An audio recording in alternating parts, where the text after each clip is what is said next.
It's our life news time. It's our testimony time.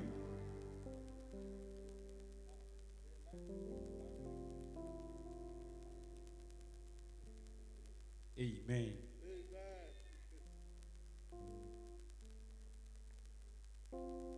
Okay.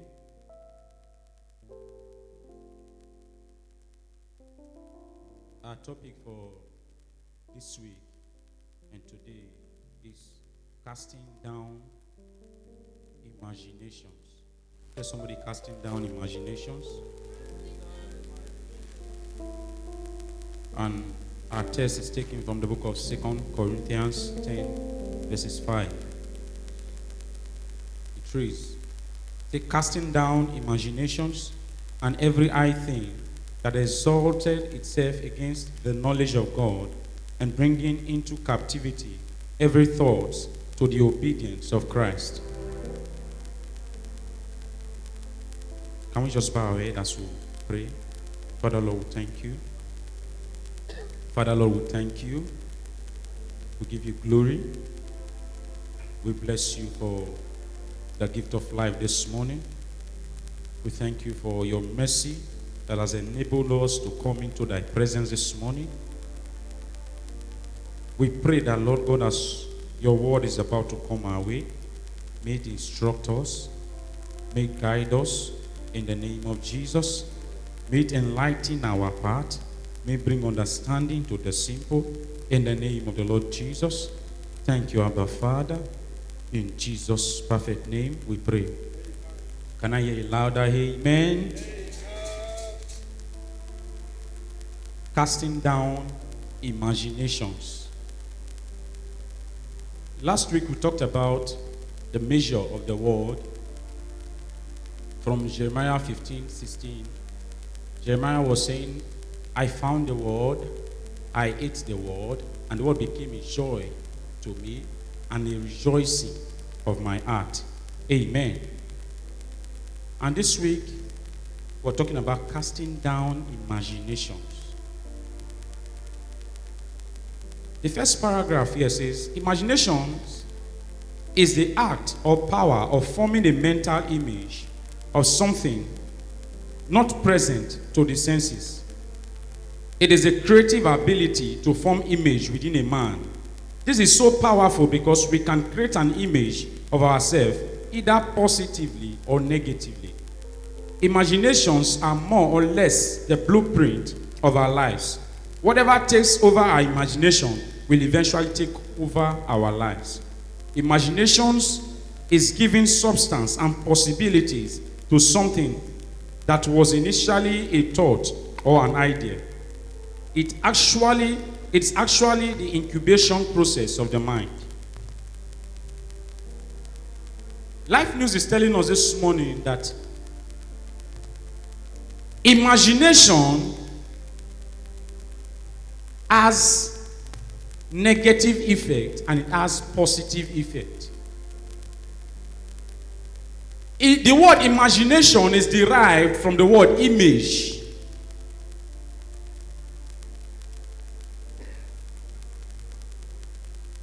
You can actually form an image within you. It is not coming out. It is within you. You are the only one seeing the picture of what you are seeing.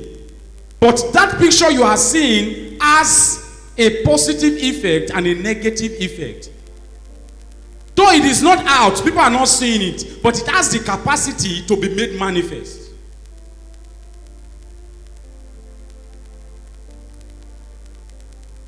Your thought as human beings, as believers, has ability to set your life on motion.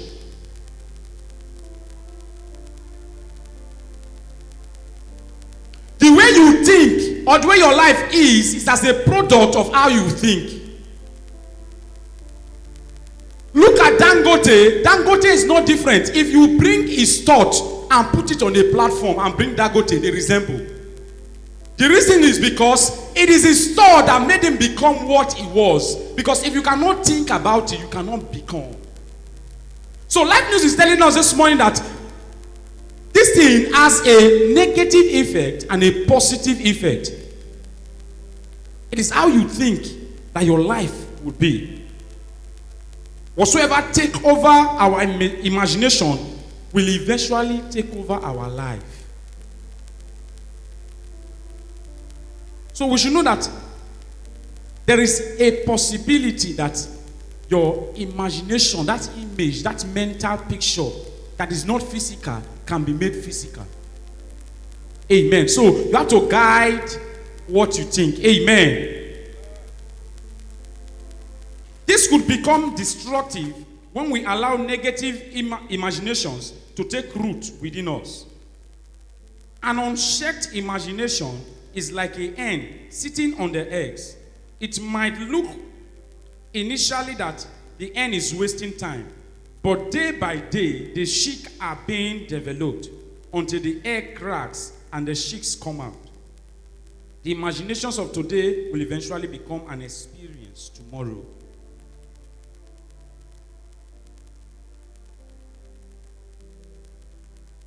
For as he thinketh within himself, so is he. Proverbs 23 verse 7. Imaginations, the way it is seen as a positive effect, as it has a positive effect, that's how it has a destructive effect or power. The imaginations you have today can eventually become an experience tomorrow. That thing you are conceiving within can actually become an experience. Because whether you like it or not, it is the heart that controls the man. As you are moving, if the reason why someone is mad, they say someone is mad, is because he doesn't have that, his senses are not working again. So he lacks the ability to be controlled by the mind, by the senses. So whatsoever you think takes over your senses and it will come to play. It becomes an experience. So as he thinketh in his heart, so is he.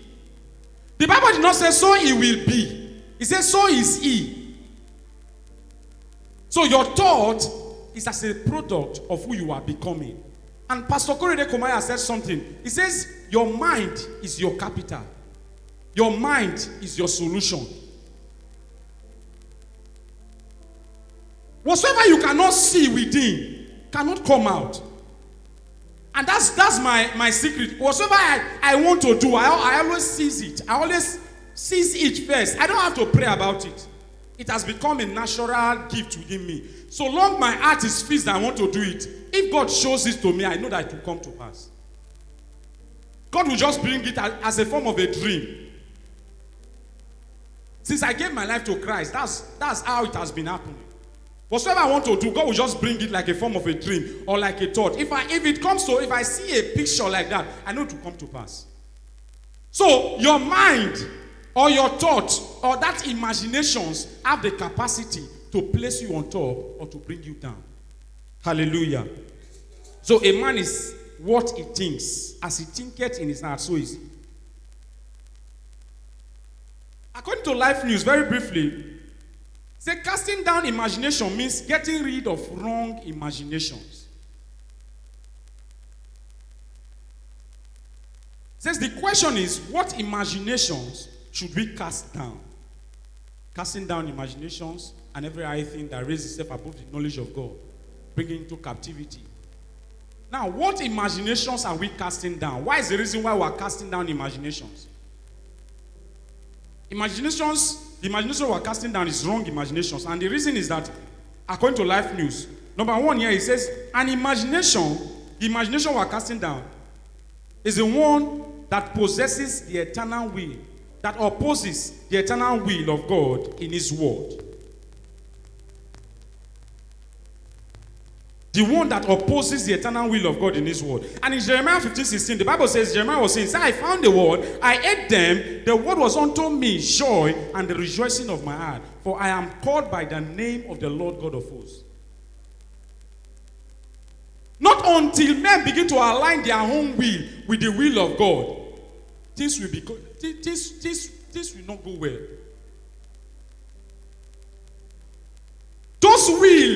Those things that opposes the will of God concerning our life. It says, I found the word, I ate them, and the word became joy. What if he did not find the word? What will happen? It means he will not get to where the will of God is, or it will not locate the will of God. So as believers, we must guide our imaginations and allow it to be guided by the will of God. Allow our own will to be guided by the will of God.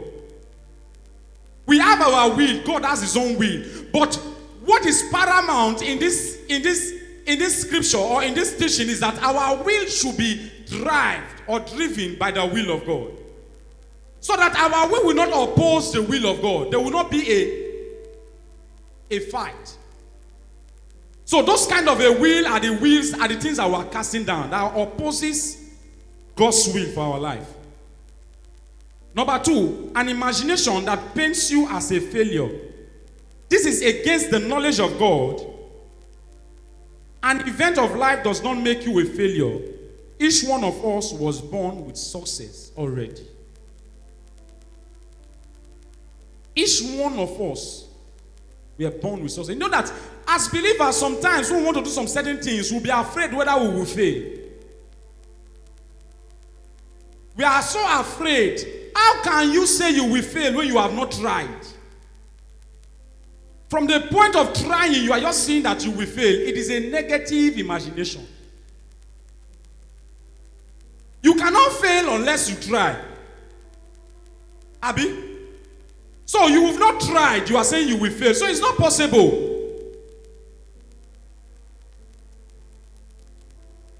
It is not possible. And a spy were sent to the land of Canaan to spy the land. In Numbers 13 verse 30.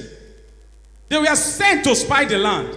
They went there at just the sight of some persons. They've not even fought with the people. They just say, no, this is not possible. These people are big. In fact, these people are giant. These people are the Amalekite, the Anakim, the Jebusite, the Hittites. No, these people are big. You've not fought with them. Don't forget that there is a God that is also backing you, that has told you to go. But now, because negative imaginations are so occupied the heart of the rest people, they say, no, we cannot do this thing. But Bible says, Caleb, in verse 30, said, Caleb steal the people. It was a positive imagination that he had. He steal the people and say, hey, have you forgotten the God that has told you to go? Why you are allowing your thought to influence you? I want to even believe that those people, I want to believe that because they've heard, permit me to use it this way, because they've heard that no, those people are giants. Some of them might not even some of them might not even see the giant. But because they've heard, oh, these people, when they are great people, they are strong people, they are giants. See, they are not small people. So, I think, no, let's go back. See, this thing we cannot. A wrong and negative imaginations. So, we should allow our imagination to fit in with God's word. Hallelujah. And number 3, an imagination that tells you that you are good for nothing. Such an imagination limits our capacity and our resolve to do great.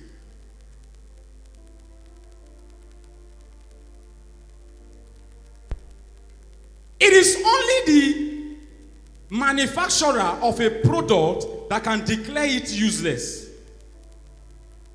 Hallelujah.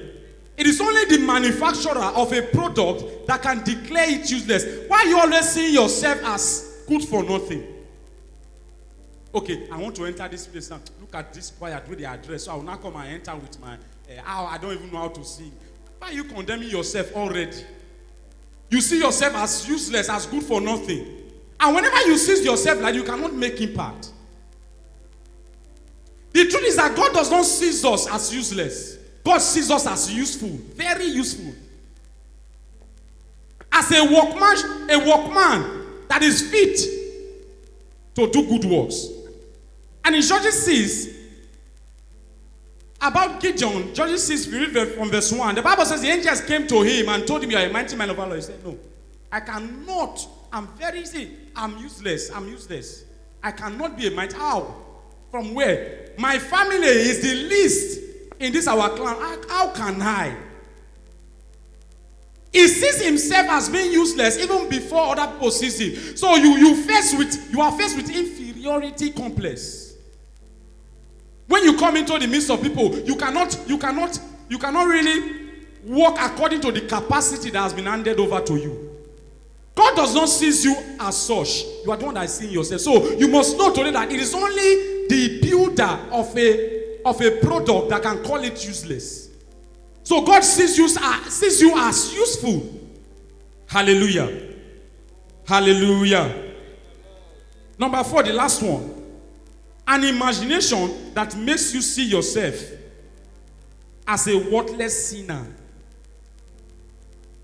Once a man is in Christ, the man is no longer a sinner.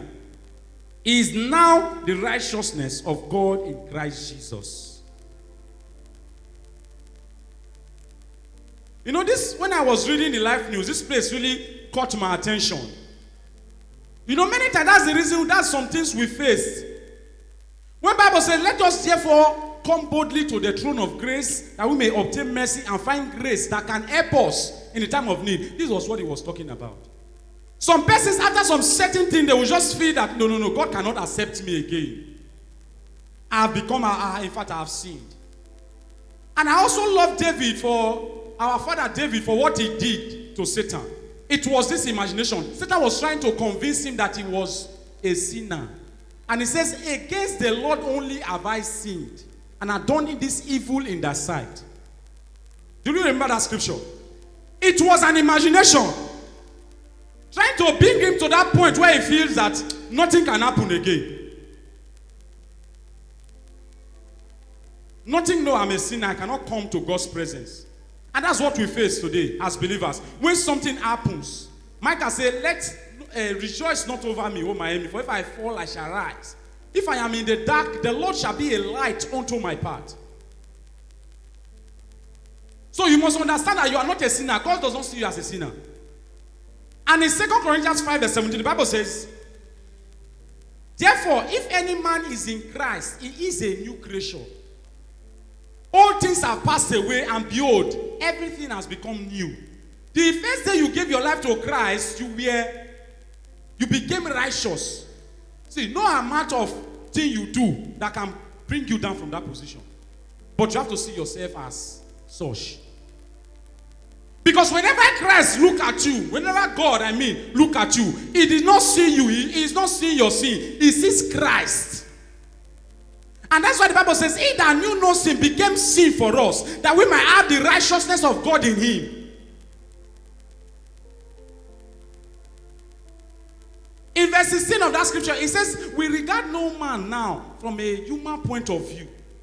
We need to see you from the way you be. We see you as Christ, as spiritual beings. We are not seeing your sins. But we must know that we cannot also continue in sin, that grace may what? May abound.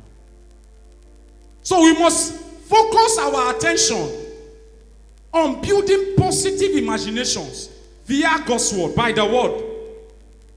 And that's why the word, it was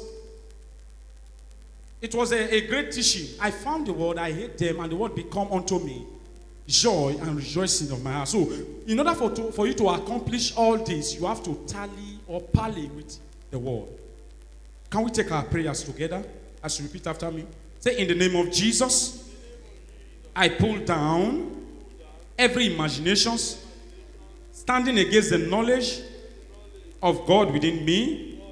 I pull down, in the name of Jesus, every imagination standing against the knowledge of God within me.